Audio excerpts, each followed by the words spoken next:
À quoi correspond la triade de Virchow? La triade de Virchow est un terme médical qui regroupe 3 facteurs qui affectent la coagulation et la formation de thrombus. La conséquence la plus grave est la thromboembolie veineuse. La triade de Virchow est une série de 3 changements qui se produisent à l'intérieur des veines, et qui déterminent la formation de thrombus veineux. Cette affection est également connue sous le nom de thromboembolie veineuse.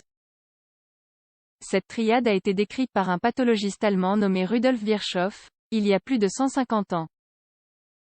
Il a décrit, pour la première fois, les conditions nécessaires à la formation et la propagation des thrombus veineux. Dans cet article, nous commencerons par décrire la triade de Virchow, puis nous donnerons plusieurs définitions qui nous permettront de comprendre la thrombose veineuse et ses risques pour la santé.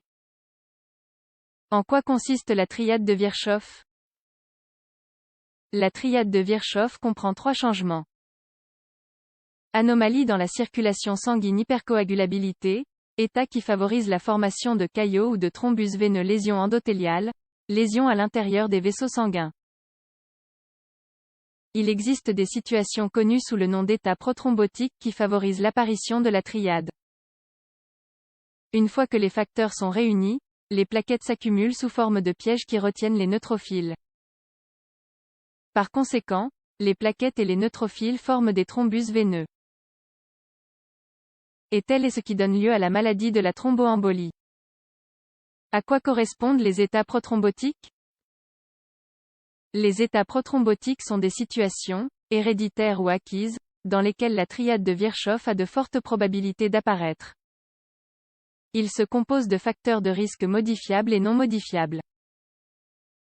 Par exemple, les mutations génétiques, lorsqu'elles impliquent des facteurs de coagulation, peuvent conduire à un état prothrombotique. Cet héritage est difficile ou impossible à modifier car le facteur de risque est acquis au moment même de la conception. D'autre part, certaines maladies systémiques stimulent la coagulation sanguine. Comme le cancer, l'hypertension artérielle, les néphropathies et la maladie veineuse chronique. Les personnes souffrant de varices et d'insuffisance veineuse sont également particulièrement sensibles à cette condition. Les habitudes et le mode de vie jouent aussi un rôle dans l'équation des thrombus. De même, les personnes obèses et celles qui fument s'exposent à un risque plus élevé. Celles qui doivent voyager pendant de longues heures en avion ou qui doivent rester immobiles peuvent stimuler la coagulation dans les jambes.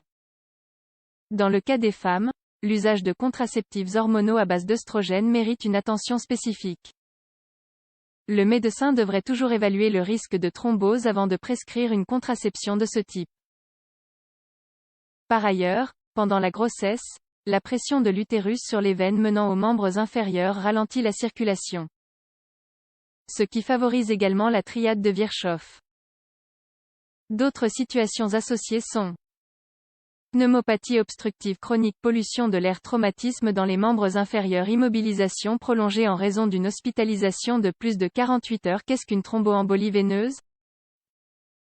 La thromboembolie veineuse réunit 2 entités qui peuvent entraîner une incapacité vasculaire et la mort. En effet, elle est la cause de décès la plus courante chez les personnes hospitalisées. Thrombose veineuse profonde, thromboembolie pulmonaire. Les thrombus veineux peuvent rester à leur place ou se déplacer du lieu où ils se sont formés pour voyager dans la circulation sanguine.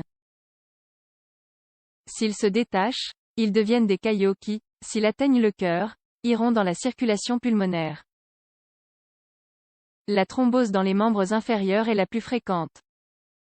Elle provoque des rougeurs dans la zone, une hypersensibilité au toucher, une chaleur locale, des crampes et des douleurs. Si un thrombus se forme et génère une thromboembolie pulmonaire, les symptômes correspondants sont un manque d'air, une syncope ou un évanouissement, une hypotension et la cyanose, coloration bleutée de la peau. La conséquence est fatale sans le traitement opportun et adapté. Comment diagnostiquer la triade de Virchow?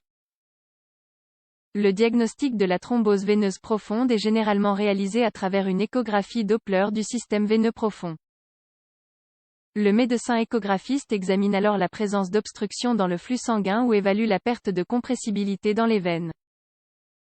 Dans les cas difficiles à diagnostiquer, ou bien dans les cas douteux, un scanner ou une IRM sont effectués sur le membre suspect. Pour la thromboembolie pulmonaire, la principale méthode de diagnostic sera la tomodensitométrie pulmonaire. Parfois, un test de diagnostic appelé gammagraphie pulmonaire est préférable. Pour quelles raisons la triade de Virchow est-elle importante? Depuis que l'on en sait davantage sur la coagulation sanguine et la triade de Virchow, on constate une diminution des cas liés aux hospitalisations pour thrombus ou embolie. Toutefois, il est possible d'éviter encore plus de décès. Mener des habitudes de vie saines et prendre soin de notre corps est fondamental pour réduire le risque d'hypercoagulation dans la circulation sanguine. Consultez un médecin au moindre doute sur les mesures possibles à prendre pour vous protéger.